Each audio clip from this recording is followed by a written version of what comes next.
Alhamdulillahi Rabbil Alamin, wassalatu wassalamu ala khayri khalqillahi ajma'in, nabiyina Muhammad wa ala alihi wa sahbihi wa man salaka tariqahum wa iktada bihadihim ila yawmiddin. Falenderojmë Allahun fuqiplot për mirësitë dhe begatitë e shumta me të cilat ai vazhdimisht dhe pa ndërprerje na begaton, dhe dërgojmë salavate dhe selame mbi të dërguarin e tij të fundit, Muhammedin sallallahu alaihi wasallam, mbi familjen e tij të ndershme, mbi shokët e tij fisnik dhe mbi gjithë ata që e pasojnë rrugën e tyre deri në ditën e gjykimit. Pastaj nuk harrojmë që t'i falenderojmë edhe organizatorët e këtij tubimi, e këtij mexhlisi në të cilin përmendet emri Allahut subhanahu wa taala dhe me të cilin insha Allahu taala do të jemi krenar kur do të dalim para tij në ditën e gjykimit. E lutim Allahun subhanahu wa taala që ashtu siç jemi tubuar në këtë mexhlis, të na tuboj në Xhennetul Firdaus, në hijen e mëshirës së tij dhe në shoqërinë e pejgamberëve dhe njerëzve më të mirë. Amin. Ajo të cilën dëshironim që sot ta shtjellojmë ishte shfrytëzimi i dimrit për adhurim. Allahu i lartësuar, Allahu subhanahu wa taala në Kur'anin famlart i sjell disa shembuj. I sjell disa shembuj me qëllim që disa gjëra që janë pak më abstrakte apo gjëra teorike, muslimanët t'i kenë më të qarta. Një prej këtyre shembujve është shembulli i imanit në zemrën e besimtarit. Shembulli i fjalës la ilaha illa Allah në zemrën e besimtarit dhe në realitetin e veprave të tij. Në realitetin e veprave të tij. Allahu subhanahu wa taala besimtarin, imanin e tij dhe fjalën la ilaha illallah, ndikimin e saj në zemrën e tij, e shembullton me një shembull shumë interesant. Ai është shembulli i një pemës, shembulli i një pemës e cila rënjët i ka thellë në tokë dhe degët i ka nalt në qiell dhe jep frute në çdo kohë. Pemë e mirë, e ka quajtur Allahu subhanahu wa taala si pemë e mirë. Thot Allahu i lartësuar: "Alam tara kayfa daraba Allahu mathalan", a nuk e sheh se si Allahu subhanahu wa taala e solli një shembull, kalimatan tayyiba, fjalën e mirë. Fjala e mirë është për qëllim shahadeti, thon dietarët. Fjala e mirë është për qëllim shahadeti. Ke shajaratin tayyiba, e cila i përngjan një drurit të mirë. Një drurit apo një pemës të mirë.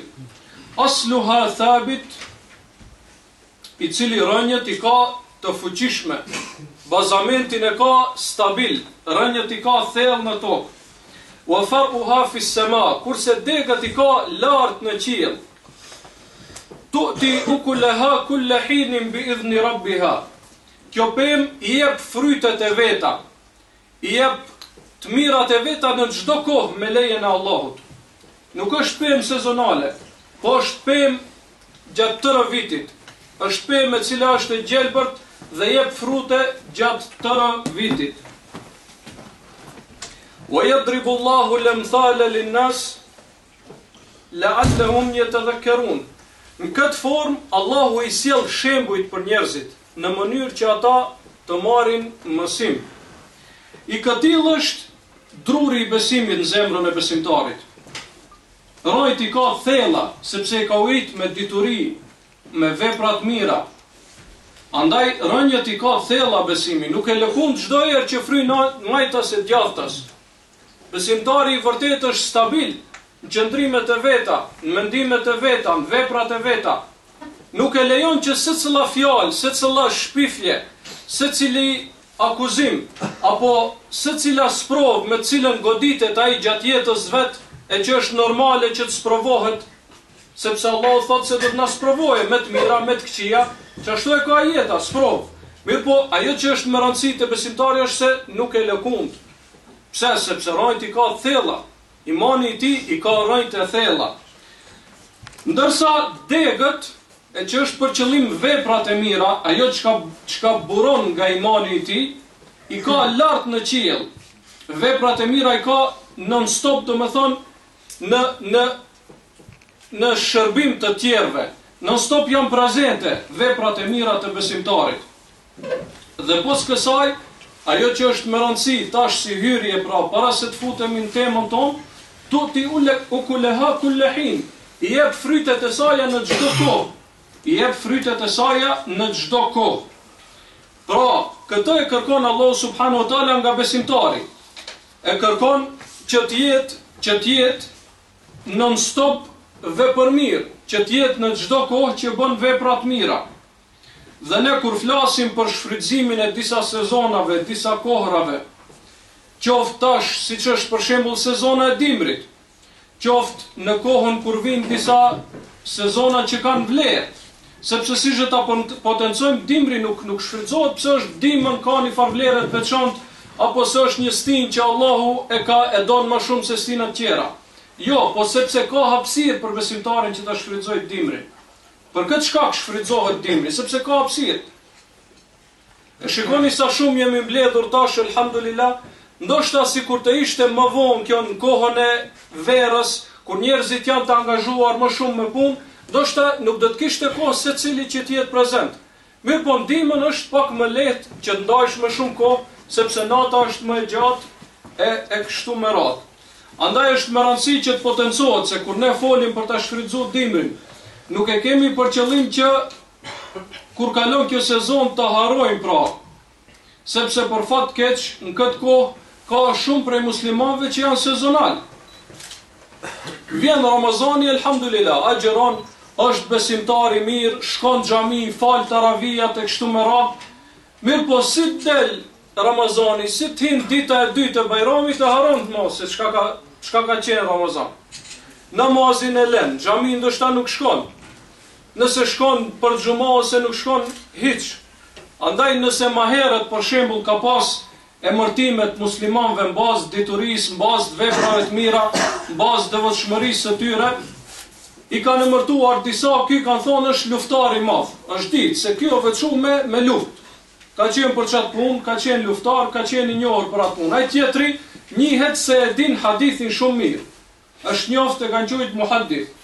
Ai tjetri njihet se ka qenë lexues i mirë i Kuranit, hafiz edhe plus zonin e mirë, lexues i mirë dhe mësues i Kuranit. Ai tjetër ka qenë në fik, si për shembull Ebu Hanifja dhe imamat e tjerë të fikut, 4 mëdhëbe që rrjedhin prej tyre. To kanë qenë të njohur me këtë punë, fik. Kështu kanë qenë muslimanët e parë. Nuk ka qenë shumë interesante në kohën e tyre se dikush ka bo haxh. Si për shembull tek ne, është punë e madhe, ka bo haxh dhe e merr si grad këtë çështje, domethënë quhet haxhi. E merr si emërtim privilegjin, derin, çështjen e haxhit. Atëherë nuk ka qenë kjo shumë problem, domethënë, sepse shumica kanë qenë praktikues. Edhe emërtimet e tyre kanë qenë për diçka plus, për diçka më shumë. E tash për fat keq, emërtimet kanë ardhur për minus. Ki e musliman që është musliman ditën e xumot, më thonë shkon në xumo edhe mod gjatë tërë javës laj dur prej tij. Apo xumali. Ki e musliman Ramazanli. Në Ramazan musliman. Mas andej 19 muaj tjerë e haron se Allah i kërkon prej tij diçka tjetër dhe se edhe atëherë është musliman. Po në Ramazan i kthehet prapë ato ndjenjat fetare, elhamdulillah, ma mirë se me lonë edhe Ramazan atër ma keq bëhet. Ama kjo nuk është mjaftë, dhe nuk është aq sa kërkon Allahu subhanahu wa taala. Kjo musliman tjetër që është ala ma keq, ai veç në Bajram. Në Bajram, dhe më thonë, lahet, veshet, shkon xhami, edhe me kaq mendon se e ka kry atë obligimin që e ka si musliman. Po a ka ma keq, pas ka dhe ma keq gjallë. Ka edhe ma keq që shkon gjenazeli, veç për gjenaze. Ose kur i vdes baba nana shkon me ja fal gjenazën, edhe për fat keq ne e shohim në për xhamia nuk hin me fal namazin që është që namazi obligimi asaj kohe, po pret derisa dalin xhamati dhe shkon ja fal xhenazën. Ta afërmit vet, babës, nonës, kushdo qoftë që i ka vdekur, më thonë. Po ka edhe maket, që as shkët nështë se banë, s'din as xhenazën me falë, veç në fund kur t'ja bie xhenazën ati në xhami, edhe çatere. Kështu që kjo është shenjë se ne jena dobësu si musliman. Andaj edhe gjendja jonë për fat keq nuk është ashtu si pritet dhe si duhet prej neve. Jo më lartë, po këtu në Ballkan, vllazni, kur kanë qenë musliman si duhet shqiptar, Beogradin e kanë pas në dorë. Me qindra xhamia kanë qenë në Beograd. Kjo sa i përket në veri atje. Poshtë këtu në Greqi, Selaniku ka pas xhamia plot ka pas. Udhëhecit, kush kanë qenë? Shqiptarët kanë qenë. Pse kena qenë pak më mirë, domethënë, më fetar, më ç'ish duhet. Pa marr parasysh ato negativitetet. Ka pas negativitete, s'mundet asnjëherë me qenë 100% si duhet. Ama kena qenë më mirë, kena qenë. S'kena qenë coptum në 4-5 shtete e kështu me radhë. Kjo është për tek ne folja, se i përket botës islame dihet edhe ajo se kur kanë qenë muslimanët më shumë si duhet, ka qenë gjendja shumë më e mirë. Andaj tash na kur folim për ato muslimanë që inshallah i falim 5 kohë të namazit, që me i nxit tash ndihmën me i shfrytzu për plus, me shtu diturin, me shtu veprat e mira e kështu me radhë. A nëse kena bëjmë me ashtu që s'falin namaz, atëherë kjo dihet, sa i do të me fillu me startet njerë në fillim, do më thonë. Andaj mos të kesh kuptohemi tash kur të fillojmë dhe t'i përmendim disa gjëra nafile që do t'i bëjë muslimani, kjo nuk do me thonë se me i haru ato që janë farzet, sepse farzet i kemi çdo herë. Farzet i kemi çdo herë. Për dallim nga sezonat tjera, thamë, të cilët për shembull e ke Ramazanin, është si një sezon ku shtohen veprat e mira. Sezon tjetër ndoshta që ka plot, domethënë në Islam, mirë po më të rëndësishme që mund t'i përmendim të shkurtimisht, është 10 ditët e fundit, 10 netët faktikisht e fundit Ramazanit. Sezon tjetër është nata e Kadrit, domethënë, që të cilën duhet ta kërkojmë 10 netët e fundit me ibadet plus. Pastaj janë 10 ditët e para të muajit Dhulhijhe, muaj në cilin bëhet haxhi, dhe në cilin është Kurban Bajrami. Këto ditë duhet shfrytëzohen. Mirë po, sezona e këtyre ditëve, pse shfrytëzohen këto ditë? Është sepse këto e kanë vlerën e vet. Këto ditë e kanë vlerën e vet. Janë ditë veçanta tek Allahu subhanahu wa taala. Kurse tash na po folim për dimnin, me shfrytëzu dimnin, mos mendoj dikush se kena bë dimnin, në netët e dimnit janë bërë net mëdhaja. Jo. Kjo është një aspekt tjetër, nuk është në aspektin se vlerë ka dimnit veçantë si dimën, do me thonë si stin. Mirë po, ka një aspekt tjetër e është se koha është më e përshtatshme. Andaj edhe shumë prej muslimanëve të parë, po ndonjëherë ka edhe hadithe që janë përmendur, do me thonë pejgamberit alayhis salam disa raste, edhe pse shumica e haditheve në këtë temë janë dobta, mirë po ka disa hadithe që janë pak më të fuqishme, që të regojnë vlerën e dimrit për besimtarin. Prej këtyre haditheve është hadithi që transmeton Imam Ahmedi, rahimahullah, nga Ebu Said el-Khudriu. Ebu Said el-Khudriu është një prej shokëve të veçuar të Muhamedit sallallahu alaihi wasallam. Ai tregon se pejgamberi alayhis salam ka thënë: "Ash-shita rabiul mu'min." Dimri është pranverë për besimtarin. Dimri, në realitet, ka thonë pejgamberi alayhis salam sipas këtij hadithi, është pranverë për besimtarin. Në një transmetim të Bejhekiut e sqaron, domethënë, ka një transmetim tjetër të hadithit që e sqaron se pse është kështu, pse është dimri pranverë për besimtarin. Thot në këtë transmetim sepse nata është e gjatë, zgjatet nata, andaj ai ka hapësirë për të falë namaz natë, namaz nafile. Kurse dita është e shkurtë, andaj ka hapësirë për të agjeru nafile. Dita është e shkurtë. Nëse verës për shembull dikush mund të ankohet se s'kena agjeru nafile, për shembull, kjo është arsyetueshme. Pse? Sepse dita është e gjatë, nxehtë, është e mundimshme, andaj nuk është lehtë. Ndërsa dimrit dita është e shkurtë. Ndoshta vjen akşomi ti ende pa e prit. sepse është koha e shkurt, dita e shkurt, andaj edhe e ke lehtë që ta shfrytëzosh për t'i shtuar veprat e mira, sepse në xhenet nuk do të jenë krejt njësoj. Ndoshta grada e njëjtit mbi tjetrit dallon shumë. Secilën vepër që e bën të mirë, të ngrit një shkallë tek Allahu subhanahu wa taala. Për këtë shkak, besimtari nuk kënaqet me pak. E keni pa ato biznismenat në këtë dynjë? I ka bën 1 milion, po s'knaqet, ai dëshiron më shumë. Edhe nuk ka keq, nëse o musliman do të bëj Allah, beriqat versën, alhamdulillah, Allah i kof, nuk ka keq kjo. Po du me thonë se ka ambicje, ka bo pak don hala. Për këtë ambicje duhet me pas besimtari edhe për ahiret. I ka bo farzin, alhamdulillah, a më u knaq me qash, jo, hala. Pse me ka në fund xhenetit kur mundesh në mes ose pak manat? A ka mundësi? Ka mundësi që besimtari me arrit këtë. Andaj duhet me pas ambicje që me shfrytzu.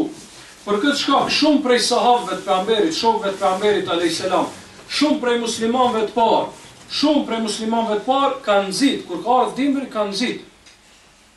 Transmetohet se Ebu Hurajra radiallahu anhu e kishte zakon që të thoj: "Hel edullukum alel ganimetil baride." Atë ju tregoj për një ganimet i ftoft, ganimet të ftoft. Ganimet i thojnë plaçkës së luftës. Njeriu kur lufton, pasurinë e armikut e ka halal, e merr. I takon atij fetarisht. Kur lufton, do me thonë, çka zihet prej pasurisë të armikut e merr. Kësa i thonë gjuhën arabe ganime. Ebu Hurajra po thot, apo doni me tregu një ganimet që është i ftoft, që nuk është me luft. Ganimet i ftoft do me thonë nuk është me luft, edhe nuk je mundu shumë për me arrit atë ganimet, nuk je lodh shumë. I thonë belaja Ebu Hurajra. Po Ebu Hurajra, na trego se kush qenë ka ky ganimet i ftoft. Edhe është interesante se Ebu Hurajra e ka krahasu me ganimetin e luftës, sepse njerëzit e dojnë këtë botë, kanë qef që të marrin nga të mirat e kësaj bote. Për këtë shkak edhe va ka krahasu me atë çështje. Atëherë ju përgjigjet dhe ju thot: "El ganimetul baride", ganimet i ftoft është es-siyam fi shita, agjerimi në dimër, agjerimi gjatë dimrit. Është ganimet i ftoft, nuk lodhesh shumë, nuk mundohesh edhe fiton sevap, fiton shpërblim. Sepse ne dim se agjerimin muslimani duhet të agjeroj prej nagim, prej kuragon, dita e deri në perëndim. Pa marrë parasysh ai ka për shembull dita 10 ora, më pak a më shumë, duhet të agjerohet. E ta është dimnit, që ashtu është dita, është më e shkurt. Dhe shpërblimin e ke njësoj si kur të ishte dita më e gjatë, sepse ti e ke qunë vend, ke agjeru deri në momentin kër e kërkon prej teje Allah subhanahu wa taala që është perëndimi i diellit.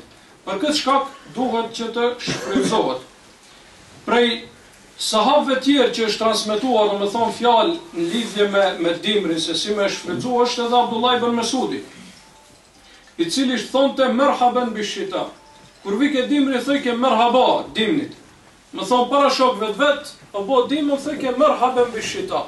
Sikur të ishte dimri një prej shokëve ti që kanë prezentuar në mezhlis. I thëjke merhaba, mirë se na vjen o dimër. Pastaj ju thëjke shokëve të vetë, Abdullah ibn Mesudi radiallahu anhu, në të zbrit bereqeti, në dimër zbrit bereqeti. Nata zgjatet për të falë nafile dhe dita shkurtohet për të agjeruar nafile. Ekziston edhe një aspekt tjetër i shfrytëzimit dimrit, ekziston edhe një aspekt tjetër, e ajo është një ibadet ndoshta që shumë pak prej muslimanëve e praktikojnë, ajo është meditimi rreth krijesave të Allahut. Sepse ndihmë ndodhin disa ndryshime klimatike. Bie borë, bëhet ftoft, mbulohet qielli me mjeglla e kështu me radhë, dhe kjo duhet që muslimani të meditojë për këtë. Dikujt mund t'i vije habi se si hoxha po e përmend ders me meditu, do me thonë rreth qiellit, rreth borës, rreth ndryshimeve, rreth shiut e kështu me radhë. Mos u habitni vëllezër, sepse në Kur'an Allahu ajete i ka përmend këto gjëra. I ka thonë a nuk e shohin. Ka thonë se vetima e madhron Allahun. Është një farlloj dhikri që e bën vetima ndaj Allahut. Andaj gjitha këto gjëra duhet t'i kemi parasysh. Feja jonë është shumë e gjallë, vëllezër, nuk është diçka e thatë, nuk është diçka që bie në kundërshtim me logjikën e njerëzve. Jo, përkundrazi Allahu na thirr, thot, shikoni, logjikoni, analizoni, ecni nëpër tokë, shikoni mrekullitë e krijimit të Allahut. Gjitha këto ka nxitje në Kur'an për këto gjëra. Njëri prej këtyre ajeteve është në surën Ra'd. Thot Allahu wa yusabbihu ar-ra'du bihamdi. Radi thonë vetimës, murmurimës. Thot murmurima i bën tasbih Allahut. E madhëron Allahun subhanahu wa taala. Dhe në shumë ajete tregon se madje edhe e lidh këtë me çështjen e ringjalljes, besimit në Allahun. Thot a nuk e shihni se si kur ne lëshojmë shi, toka është e thatë, bin, gjallërohet toka, del kullosa, dalin lulet e kështu me radhë. Gjitha kjo, thot, është argument për ringjalljen, për ata që kanë mend. Andaj, edhe në këtë aspekt, pra, dimri është në përparsinë e besimtarit. Tash do t'i përmendim disa vepra, praktikisht. Kjo ishte teori, do më thonë, t'ja dim vlerën, se do t'me shfrytzu mirë, po praktikisht, çka mund bëje besimtarin këtë kohë? Vepra e parë, vëllezër, është kujdesi për kryerjen e farzeve. Vepra e parë është kujdesi për kryerjen e farzeve. Sepse ajo është baza, temeli, esenca e punëve të besimtarit është farzi. Nëse temelin se ki shtruar mirë, nuk është, si do të ngrish atëre katin e parë, dytin e tretin, e mos folim nëse është të një ndërtesë më e lartë, 10 kata më shumë. Nuk ka mundësi, prishen ato, rëzohen, këtë prishet, këtë ndërtesa. Farzi është baza, esenca. Dhe për fat keq kur vjen dimri, pasi që dita e shkurt, që aty e dreka, pas një orë gjys 2 vjen i qindia, shumë prej muslimanëve janë neglizhent ndaj namazit tyre.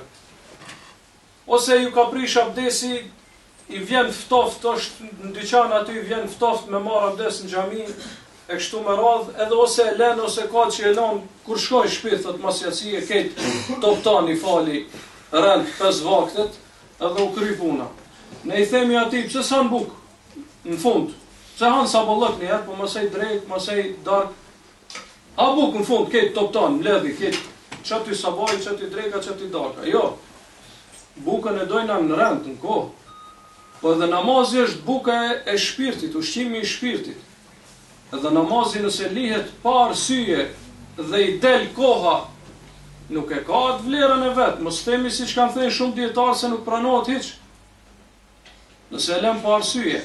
Andaj duhet me pas kujdes, kjo është esenca, këto çështja e farzit, 5 kohëve të namazit, kjo nuk ka qenë e diskutueshme te shokët e pejgamberit alayhis salam. Nuk ka qenë as mpytje që dikush mos më fal. Nuk e kam pas parasysh. Andaj duhet që namazin, kjo është esenca, kjo është farzi pas të cilit mund t'i themi fjalë të tjera, e që është gjërat nafile të cilat po ashtu janë më rëndësi. Sepse pejgamberi alayhis salam ka thonë se në ditën e gjykimit, kur do të merret në llogari robi në hisab, do t'i bihen farzet. Edhe tash farzet ndoshta si ka bo këtë si duhet. Pak njëni namaz ka qenë shumë i koncentruar, do të thonë ka pas mangësi, ka haru diçka, ka gabu diçka, atëherë do të thotë Allahu, merrni pej nafileve, pej suneteve. Për këtë shkak janë mirë të falen sunetet, para dhe pas namazit, që janë 2 sunet para sabahut, 4 para drekës, 2 mas drekës e kështu me radhë. Sepse e kompenzojnë, e imbushin ato hapësirat që janë tek farzi. Po ashtu edhe agjerimi farz. Agjerimi farz ne këtë agjerojmë. Ama kena mangësin në agjerim, kena mangësi, dë njerë thojmë fjallë këqia, dë njerë nervozona, dë njerë nështë me sy, shikojmë diçka që s'bon me pa, kështu me radhë. Andaj ka nevoj që muslimani gjatë vitit në agjeru pak nafile, me ishtu veprat nafile në aspektin agjerimit, dhe çdo shtyll prej shtyllave të islamit e ka nafilen të ngjajshme me atë. Shahadeti është obligim me thonë kur ti ish në islam, mirë po me bo dhikër e ke nafile kur dush, gjatë tërë jetës. Namazi farzet dijem, 5 kohë namaz. ama të falish nafile e ketë lirë, sa të dush. Agjerimi po ashtu, farzi dihet, një muaj Ramazan, ama të agjerosh nafile gjatë tërë vitit mundesh. Po ashtu zeqati dihet 2.5%, nëse pasuria jote e ka mrijat nisabin, i thojnë në sheriat, nëse e ka mri nisabin pasuria jote, atëherë 2.5% i jep. Kjo është farz, nëse jep këto u kry puna. Mirë po, muslimoni nxitet që t'jep sadaka. Sadakaja është nafilja e zeqatit faktikisht. Edhe haxhi, a ka nafile haxhi? Ka. Mundesh me bo komplet haxhin nafile, po mundesh me bo umrën nafile. E që është me bo tavaf saj edhe me i prej flokt, me i shkurtu flokt. është si një haxhi vogël, nafile. Do me thonë, çdo 5 shtyllat e islamit i kajnë nafilet e tyre. Dhe gjitha këto kajnë vlerë. Allahu subhanahu wa taala ju kërcënohet atyre që falen mirë, po nuk janë të kujdesshëm ndaj namazit të tyre. Një namaz e fal, një se fal, një herë falet, një herë s'falet. Edhe këta ju kërcënohet Allahu subhanahu wa taala. Dhe thot fawailul lil musallin alladhina hum an salatihim sahun. Këta jetë ndoshta shumica e din përmendsh. Thot mirë për ata që falen, subhanallahu, mirë për ata që falen. Vazhdon ajeti thot të cilët nuk janë të kujdesshëm ndaj namazit të tyre. Dietarët e tefsirit kanë thonë e vonon namazin derisa i del koha. Allahu po i kërcënohet edhe këtij grupit njerëzve. Dhe është po ashtu në një ajet tjetër nga surja Nisa do të jetë Allahu subhanahu wa taala e përmend se kjo është cilësia e munafikave. Kur njeriu ngritet për tac për namaz, nuk është i kujdesshëm. Kur e shohin njerëzit thot hajt falna, se këtë po falen edhe. Kur nuk ka njerëz e lën namazin, s'është problem. Këta i përshkruan Allah dhe i cilëson si munafika, si dyftyrsha. Thot Allah subhanahu wa taala, innal munafikina yukhadi'un Allah. Munafikat mundohen ta mashtrojnë Allahun. Wa huwa khadi'uhum, mirë po në realitet ata e mashtrojnë vetveten. Në realitet Allahu i mashtron ata, jo ata Allah, nuk mund ata ta mashtrojnë Allahun subhanahu wa taala. E tash çka është me rëndësi të kjo që e potencum? Në vazhdim thot wa idha qamu ila salati qamu kusala. Kur çohen për namaz, çohen me përtaci. Kur çohen për namaz, çohen me përtaci. Me zor, si mos më u bë çefi, hajt me zor ta heki gajle, për shembull se kom do shok që mos më u fal pak problem ose e kështu me radhë, din. Ama nuk e kapi çefit se don me shku në namaz. Jura unë nas, edhe kur e falin namazin, e falin veç për me i pa tjerët. Kur si shohin tjerët, atëherë se kanë problem, e lanë namazin, s'është problem. E kjo është cilësi e keqe, vëllezër, kjo është cilësi e keqe. Për këtë shkak namazi, pejgamberi alayhis salam para se me vdek, disa çaste para se me vdek, tu i dal shpirti, tu ja bë umetit vet es-salat, namazin. Namazi vëllezër, me fol 24 saat për namazin nuk është shumë, sepse kena problem të madh me namazin. Flas për muslimanët në përgjithësi, mos t'i merr të fjalë asnjëri mbi veti. Foli për realitetin e muslimanëve në përgjithësi, e jo për dikant në veçanti. Mirë po besimtari kur arrin këtë i fal 5 kohët, a mjaftohet me kaq? Jo, mundohet që me fal dëni nafile, sidomos kur e ka lehtë. Tash është nata e gjatë, vëllezër. Ka mundësi që nëse bjen njeriu normal, jo edhe çaq herët, si shtojnë të ne me pulat, nuk e ke patjetër me ra me pulat, vallaj, edhe pak më vonë me ra ke kohë. Para sabahit një orë e gjys, ke mundësi me fal nafile. Nëse s'del xhumi, e din, falju para se me ra me fjet. Fal 2 rekate, 4 rekate, sa do qoftë, mundohet domethënë ta bësh shprehi që të falish nafile. Allahu subhanahu wa taala i lavdron robrit e tij të devotshëm, robrit e tij të veçantë, duke thënë tatjafa junubuhum anil madaji. I ngritin trupat e tyre prej shtratit. Nuk rinë gjithë natën shtrat. S'rin rahat me ndej gjithë natën shtrat, i çojnë trupat prej shtratit, yad'una rabbahum, duke lutur Zotin e tyre khaufan wa tama, me frikë dhe me shpresë. Andaj transmetohet prej shumë dietarëve të muslimanëve të parë, gjeneratat e selefit që quhen, janë gjeneratat e muslimanëve të parë. Ky është ky emër, nuk është, më thonë, ku me ditë shka, se dhe njëherë pak disa emra janë stereotipizohen, ose bohen, a me marë, kuptim është shumë emër i thjeshtë. Gjeneratat e muslimanëve të parë, muslimanët e parë, shumë prej tyre kanë thonë, prej tyre Sufjan ibn Uyejne dhe të tjerë kanë thonë, habitna me një njerë që friget për zjarit xhehenemit, që ka frikë xhehenemi se si rinë pa uqu, si rinë trupit gjithë natën pa uqu, pa. Më thonë, çuditna me një njerë që frigohet për xhehenemit, se si rinë trupi pa uqu për të falë diçka në nafile.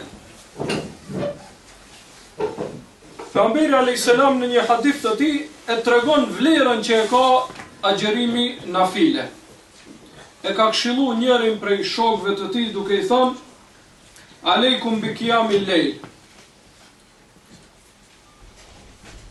Mos e lën namazin e natës, kujdesu për namazin e natës. Fe innehu da'bu salihin qablakum, sepse ai është traditë e njerëzve të mirë që kanë qenë para jush. Rruga e njerëzve të mirë që kanë qenë para jush. Wa kurbatun ila Allahi Ta'ala, dhe ai është afrim për ju tek Allahu i lartësuar. Ju afron tek Allahu. Para mendoni dikush, nëse është i afërt me udhëhecin ose me mbretin e një vendi, ngjehet shumë krenar. E para mendo të jesh i afërt me Allahun e lartësuar. Ne shumë pak e ndjejmë këtë, flas edhe për veti, vallahi shumë pak ja dim vlerën lidhjes tonë që e kena me Allahun subhanahu wa taala. Thonë disa prej muslimanëve të parë, nëse Allahu është me ty, nëse i ki punë të mirë me Allahun, atëherë pse friksohesh, për kujt friksohesh? Çfarë problemi mundesh me pas ti nëse i ki punë të mirë me Allahun? A nëse si ki punë të mirë me Allahun, atëherë çfarë shpresë mund të kesh ti? Për kujt shpreson? Ku do të shkosh? Ku do të ikish prej tokës së Allahut? Ajo që është kryesorja pra është që me ndreq punë të mirë me Allahun subhanahu wa taala. Pastaj çdo gjë tjetër do të shkojë në vendin e vet. Përveç kësaj është mukeffiratun lisejjat, përveç kësaj namazi i natës i shlyjen mëkatet. I shlyjen mëkatet. Wa manhatun anil ithmi wa matradatun lidda. Dhe është diçka që të ndalon prej mëkateve, prej punëve të këqija, dhe është diçka që ta largon. Këto ishin në aspektin shpirtëror. Ti fshin mëkatet, të afron tek Allahu subhanahu wa taala. Mirë, po është veç kjo? Jo. Namazin thellësinë e natës dhe herët në ditë, thot pejgamberi alayhis salam, wa matradatun lidda, dhe është largesë për smundjet e trupit. Ja largon smundjet e trupit njeriu, i jep fuqi. Andaj është interesante se shumë prej dietarëve, dhe unë këto e kom pa me sytë e mi, domethënë, edhe pse është i moshuar, ndoshta i ka 88 vjeta, 90 vjeta. E ka rujt Allah subhanahu wa taala, ecë në kom të veta, mendjen e ka top subhanallah, këti dim përmend, shketi thot, pse? Sepse e ka respektu Allah subhanahu wa taala. Namazi nuk është shërim vetëm për shpirtin, po është edhe për trupin. I jep një fuqi trupit që nuk e ka njeriu nëse nuk është namazlik. Edhe atë kjo fuqi i shfaqet në momentet më kritike. Pa marë parasysh dikush mundet me konë trupin me pas 2 metër, shumë i zhvilluar send, kjo nuk o keq, mirë, elhamdulillah, mirë, po nëse nuk e ka zemrën, për këtë shkak thonë se trimnia nuk është pi trupit, po është pi zemrës. E kjo zemra, qysh me undrejshë, me thonë, si me u bo zemra si duhet, nëse nuk ka dikun të kum shtetet, ai një besim të fuqishëm, atëherë qysh ka me qenë ai trim para vdekjes, nuk ka mundësi. Dhe në luft, trimat më të mëdhej janë ata që e kanë besimin më të fuqishëm. S'ka mundësi, ka marë parasysh armatimin se e kajnë fort. Vallai kajnë si fëmijë kajnë. Në momentin kur i rrezikohet jeta, pse ai çat e ka, jetën e ka, nuk ka tjetër send. Nuk shpreson për Allahit subhanahu wa taala. Ndërsa besimi, çka po ja fuqizon edhe trupin, momentet kritike, momentet e rrezikut i jep forcë, vullnet. Andaj shumë prej sahabëve kanë luftu, ja kanë kaput në dorë, kanë luftu me dorën tjetër. Ja kanë kaput komën me një komë, është mundu deri në fund. Do të thonë e ka sulmuar armikun. Pse? Se besimin e kanë pas fuqishëm, besimin. Do të thonë namazi është fuqi edhe për trupin, e jo vetëm për shpirtin.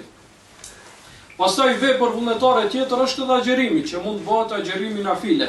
Dhe ka shumë ajete dhe hadithe që nxisin pra për muslimanët që të agjerojnë. Ne do t'i përmendim shkurtimisht disa prej tyre. Pejgamberi alayhis salam ka thonë kush e agjeron një ditë për hir të Allahut subhanahu wa taala, Allahu do t'ja largoj fytyrën e tij nga zjarri 70 vjet. Do të thonë që ka me vlerë të madhe. Po ashtu pejgamberi alayhis salam i ka thënë njërit prej shokëve të tij, alejke bis-sawm, fa innahu la adla lahu. Kujdesu për agjerimin, agjeron nafile më shumë, sepse agjerimi nafile nuk ka të barabartë me atë. Agjerimi nafile nuk ka diçka që dhe një vepër që është e barabartë me atë.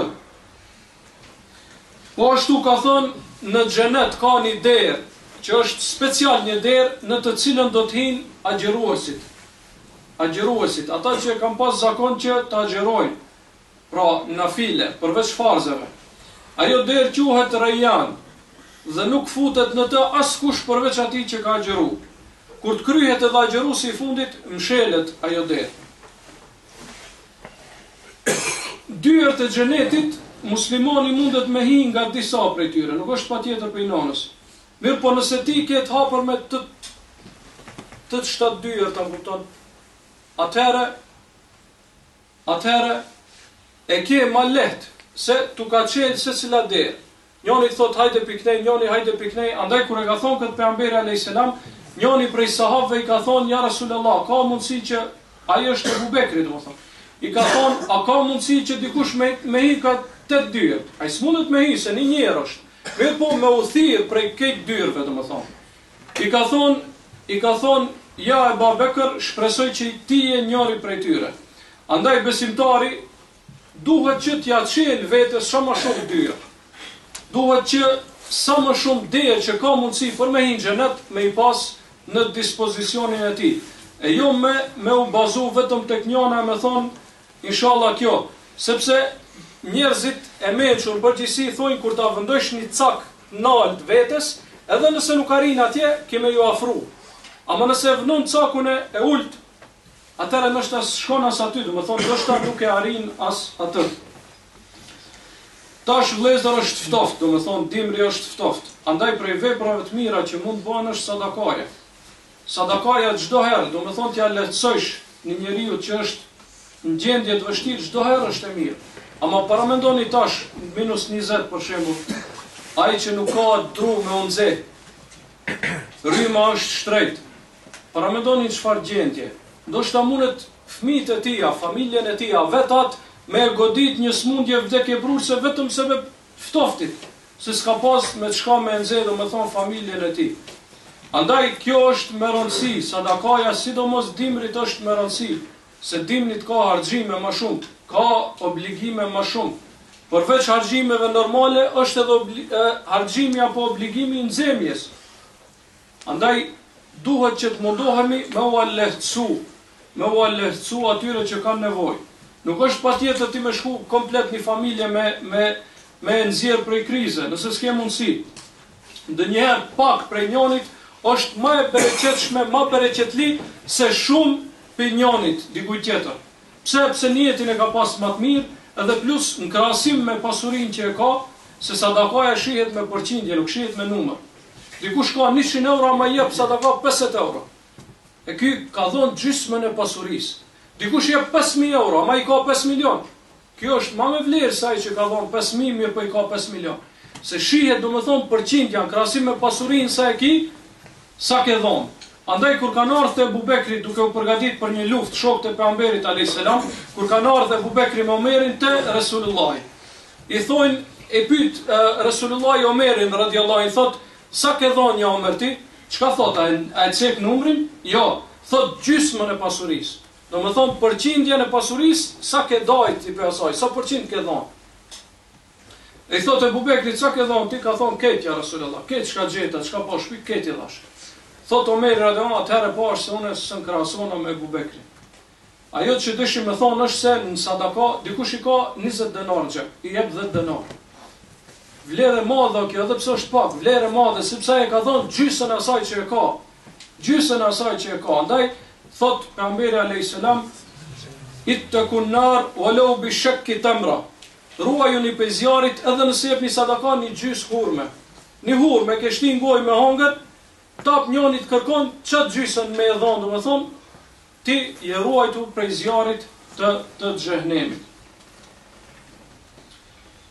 Këto janë vepra, domethënë nafile që mund të bëhen gjatë dimrit. Mirë po, ma bëni halal se ndoshta e zgjata pak, po s'dojsha me lën vetëm me kaq. Dojsha me bë që tema pak tjetë edhe aktuale. E ajo është një nëntitull i këtij dersi me rëndësi shumë, e që është dimri dhe dashuria dhe urrejtja për hir të Allahut subhanahu wa taala.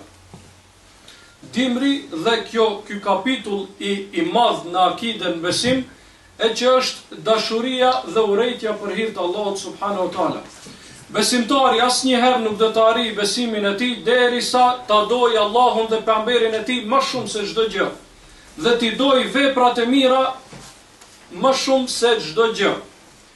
Dhe po ashtu derisa ta urrej mohuesin e Allahut dhe mohuesin e pejgamberit të tij me zemër dhe ti urrej veprat e këqija. Andaj te hadithi ku pejgamberi alayhis salam thot, nëse e shihni një të keqe, ndrojeni me dorë, me fuqi, nëse keni mundësi. Nëse jo me gojë, atëherë kundërshtojeni me fjalë. E nëse jo me zemër, çka do me thonë me zemër?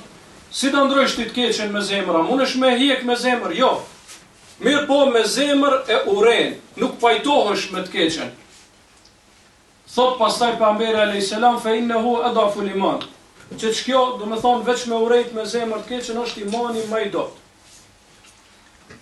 Imani më i dobët. Nëse edhe me zemër nuk e urrejmë të keqen, atëherë imani është në pikpyetje. Andaj këtë kapitull el-wala wal-bara dietarët e kanë përmend në kapitujt e besimit të imanit. Dashuria dhe urrejtja për hir të Allahut subhanahu wa taala. Dhe kjo pastaj i ka pasojat, se dashuria dhe urrejtja janë vepra të zemrës. Pasojat e kësaj çka janë? Janë mos për ngjasimi me qafirat, mos me ngjasu qafirave në traditat e tyre, veshjet e tyre, do me thonë, diçka që është veçori e tyre. Jo diçka që është edhe të muslimat, po diçka që njihet se vetë qafirat e kanë. Dikush më me thonë, veshjet tona tash këtë përëndim janë. Kjo tash o bo edhe pjese e muslimanëve. Mirë po diçka që është veçoria e tyre, që veç ata e kanë, ose ka të bëj me fejnë e tyre. Nëse është për çështjeve të dunjos, nëse është veçori e tyre që ata veçohen, atëherë hyn te kjo. A nëse është për çështjeve të fesë, atëherë nuk bën që me u përngjasu ata. E pse po e themi tash në këtë kohë, ndima? Sepse zakonisht dimrit njerëzit e festojnë vitin e ri, apo ai bën dimrit. Çka është viti i ri, vëllezër? Çka është viti i ri? Viti i ri është festë krishtere, pastër krishtere. Dikush mund të më thonë internacionale apo diçka.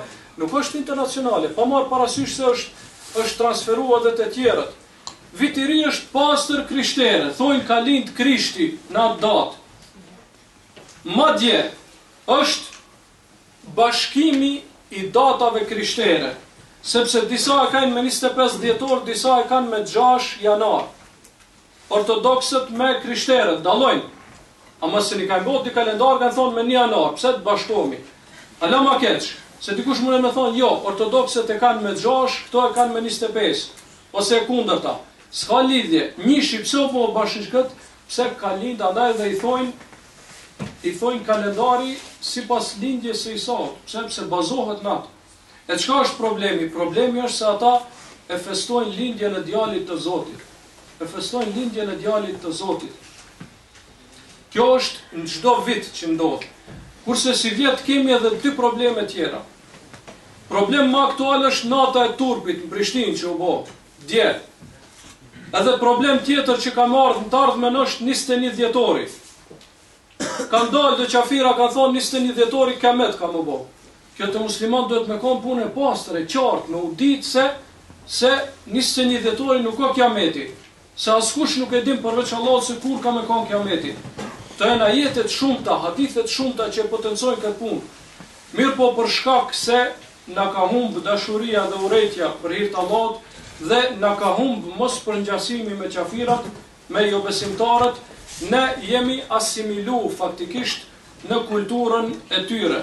Sa që mendojmë, subhanallah, se në Evropë hyhet vetëm me amoralitet, me alkohol, me drogë, do me thonë me këtë shthurjet e mundshme, po Evropa s'ka përparu me atë punë, nëse e kemi për qëllim përparimin Allah, s'ka përparu me këto, bile këto janë shkatrimi i Evropës, kanceri i Evropës, këto vese, nuk kam përparu me këto punë, se me ato punë s'përparohet, me këto punë veç minus janë të hi, se nuk kanë, do me thonë rini, po këtë është duke shku në minus. Shumica prej shteteve evropiane nuk shtohet numri i popullatës, po paksohet. E pastaj ata me na tregu se çka janë marrëdhëniet, e çka është kjo, e çka është ajo, çysh kemi kallëzu ti me çënje tona, këto për shembull. Kjo është realiteti shumë prej s'kan familje të shëndosh. Çysh kemi më tregu ti, ne për familje, ne duhet më u tregu atyre se si bëhet familja. Se ne e kena tradit, edhe fetare, edhe kombëtare, familjen, ruajtjen e familjes, ne jena njerëz familjar, ata nuk munden me na tregu këto gjëra. Andaj duhet me pas kujdes vëllezër. Dikush thot po kam qef o hoxh me hangër mirë, me pi mirë, me familjen, tamam, po mos e cakto datën kur ata i bëjnë mëkat Allahut. Kënaqu me familje, kur dush, tash, shko sot, paramendoje që vitiri, blej këtë ushqimet më të mira, shtrojnë tavolinë, lësho diçka që nuk kanë haram televizor, këshire, a mërvesh knaqo, pa tjetër o që atër kur ata i bëjnë mëkat Allahut. Kjo është shpifje e rëndë për Allahun, me thonë se ka fëmi. Kjo është shpifje e rëndë për Allahun subhanahu wa taala, sa që thot Allah për pak sa nuk u shkatruan qiell dhe toka. Pak me kuptu hala ma mirë. Nëse dikush për shembull e ka një shpifje kundër teje, kundër neve, dikush ka shajt mu, ose ty, ose atë tjetrin, edhe për këtë sharje e ka caktu një datë, kur se cilin vjet, kur vjen që e datë, ta renovon ai shpifjen, do me thonë, ta përkujton, mon mend, t'ka re një ere shumë keq, për shembull, kjo është që me kuptu, ne jam kupton, edhe se cilin vjet, kur vjen ajo datë, e feston datën e kur e kom re filani, ty atë bot qefi që babajet me festu këtë datë, atë bot qefi që fëmija jot me festu këtë datë, jo vëlla. Atëherë si ka mundësi ti musliman që po thu se i beson Allahut me festu një datë kur shohet Allahu subhanahu wa taala. Allahu i dhrohet me këtë vepër nga robrit e tij. Se nëse e don Allahun, atëherë kime pasi natë atë që e shohën Allahun. Kjo nuk do me thonë se ti ka të shefsh krishter duhet me i rejë në rrugë ose me usjell keq. Jo. Mirë po mos me u pajtu në ato veprat këqija. Se shumë njerëz i keq kuptojnë këto punë. Jo valla, Allahu të urdhron, mirë po ti ki me qenë korrekt. Edhe pse me zemër nuk pajtohesh, e urejnë fenë e ti, e urejnë gjendjen e ti, mirë po nuk do me thonë që me i bo zullum. Allahu ndalon nga kjo, andaj mos i përzim meselet. Ajo që deshta për fund, ma vëni Allah se ndoshta u zgjat pak është që ta tërhek vërejtjen për këto 3 gjëra. Nata e turpit, Allah i të proft ato që e kanë bërë qatë punë edhe inshallah nuk ndodhë në asnjë qytet tjetër të muslimanëve, sidomos shqiptarëve e arab. 21 dhjetori nuk ka kiameti vëllazni, jeni të sigurt, jeni rahat, nuk ka kiameti, vallahi nuk ka kiameti. Bile me 22 dhjetor mund të bëjmë dhe një ledhje të lujmë futboll apo diçka, ose u mërzitni jam, kupton? Se jena ndiku shumë, del një fjalë atje s'dihet kush e ka thënë, çka ka dalë, këtë musliman të tut. Do të thonë ka shumë pyetje, nuk them që ju që jeni prezent, po ka shumë pyetje të xhallarët. Po friksohen, mos është, as është. O përsërit kjo kohë të fundit, andaj e pashtë arsyeshme, e pashtë arsyeshme që më përmend dhe e treta o vitiri, mos e festoni vëllazni vitin e ri. Vallahi s'kena nevojë si musliman. Nëse don me hangër mirë, më kënaq, ha pi kur dush, mos e caktoni ditë, alkool mos pi asnjëherë. As në vitin e ri, as jashtë vitit të ri. Kjo është që të pak fjalë që dita dojsha me i thonë për sot, ku e kena qëlluaj është prej Allahut, ku kena gabu, kjo është prej mangësis tonë. Allah e din më smiri, wa sallallahu wa sallam ala nabijina Muhammed, wa ala alihi wa sahbihi.